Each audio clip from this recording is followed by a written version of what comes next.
Before I say anything else tonight, I need to stop and tell you who you are.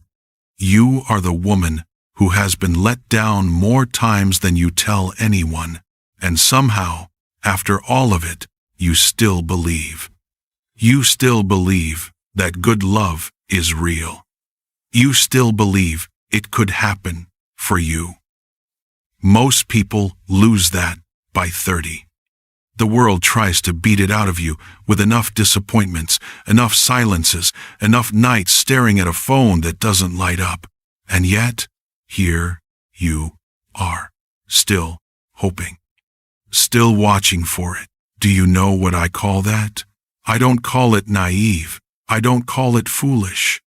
I call it one of the rarest things left in a woman who has survived what you've survived, an intact faith in something good. That faith is not your weakness. It is your most underestimated strength. So hear me say this plainly, because I think you've been waiting a long time for someone to say it without a condition attached. You are worthy of being pursued, not after the wait, not after the achievement, not after you become a quieter, less complicated version of yourself. Now, tonight, exactly as you are. And it's because that's true that I have to talk to you about chasing, because I know you chase.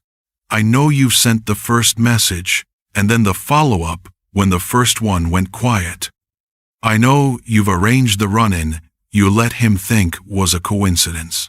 I know you've checked the little gray line, the last scene done, the math, felt the drop in your chest, and then felt the smaller, quieter shame of having looked at all. I know you've typed the message, softened it, read it back, deleted the part that sounded too eager, rewritten it to sound casual, and then sat with the strange exhaustion of wondering why you're the only one doing all that work. I know you've been carrying something that should have been able to move on its own, doing the labor of two people. The woman who feels, and the woman who has to manufacture the feeling on the other side too. And I need to tell you something that is going to take a weight off your chest right now. The chasing was never your flaw. It was the symptom of a lie. Somewhere, someone taught you, maybe with words, maybe just with the way they treated you, that love is something you earn, that if you want it badly enough, you go get it, you make it happen. You work for it. So, you did. You've been working for it. And you're tired in a way that sleep doesn't fix. Because somewhere underneath the exhaustion is a fear you'd never say out loud. If I don't chase, no one will come because maybe I'm not worth coming for. That is the lie.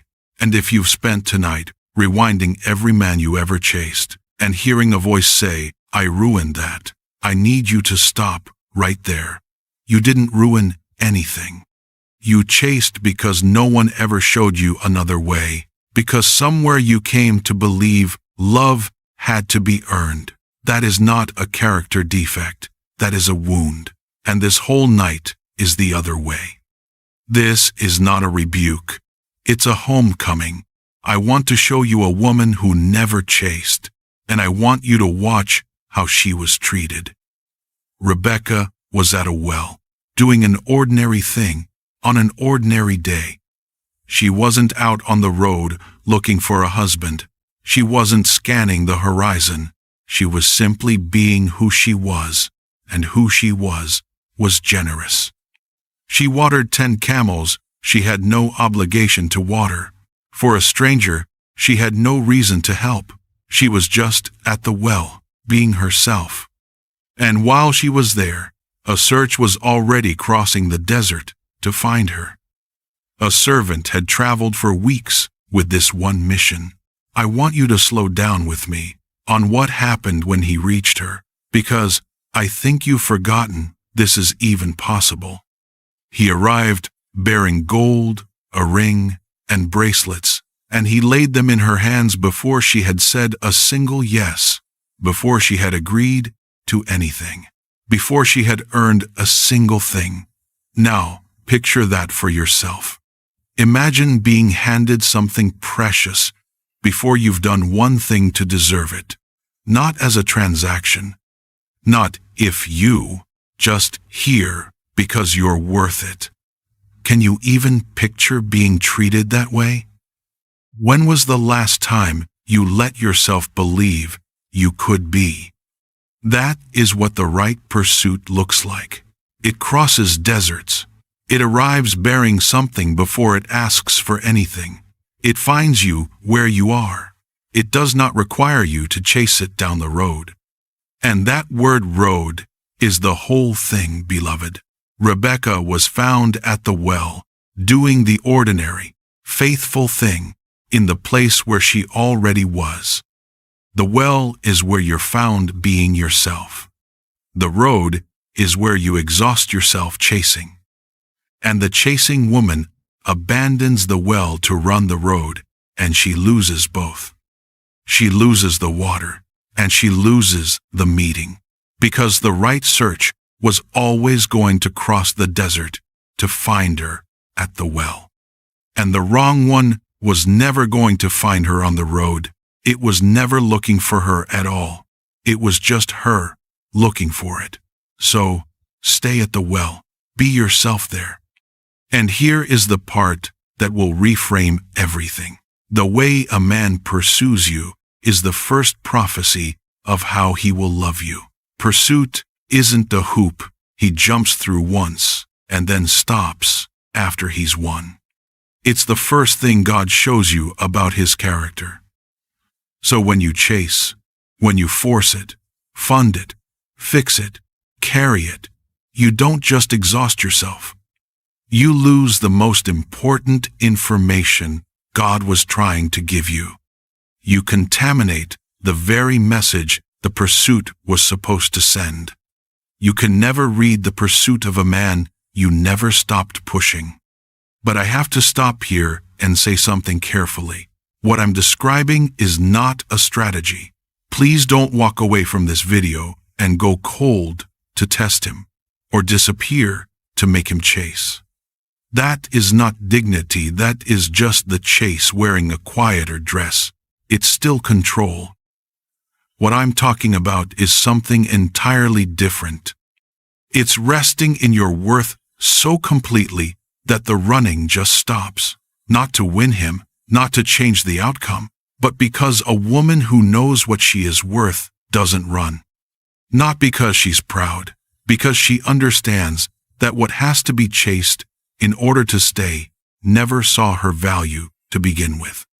And I also have to say this, because I love you enough to say it plainly. If the relationship you're thinking about right now isn't lukewarm, if it's frightening, if there is control, come. If there is harm, if there is something you live in fear around that is not a pursuit problem, no amount of standing still fixes that. Please reach out to someone safe, a pastor, a counselor, someone who can help you. That matters more than everything else I'll say tonight. When Rebecca's answer finally came, Scripture says she was asked, "Will you go with this man?" She wasn't taken. She wasn't desperate. She had a choice.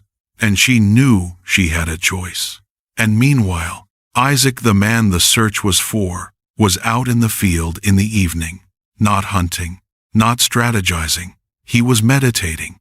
He was in communion with God when she arrived. He lifted his eyes, and she was already coming toward him. That is the picture I want you to hold. Not a woman pleading to be chosen. A woman secure enough to be asked. And a man who wasn't hunting her down. He was where he was supposed to be, and she arrived. Song of Songs 2-7 says it in the plainest way possible. Do not awaken love before it pleases. Love is awaited, not manufactured. It rises on its own when the time is right, and the woman is standing still in what she's worth. And Psalm 46:10 names exactly what that standing looks like. Be still and know that I am God. And Zephaniah 3:17 says something I need you to sit with for a moment. It says God rejoices over you with gladness, not someday, not conditionally. He sings over you. The one who made you does not look at you and see someone who has to earn her way into being treasured. He already sees the treasure. And maybe there's no man in any of this for you right now. Maybe you've been listening this whole time wondering who I'm even talking about, because there's no him at all.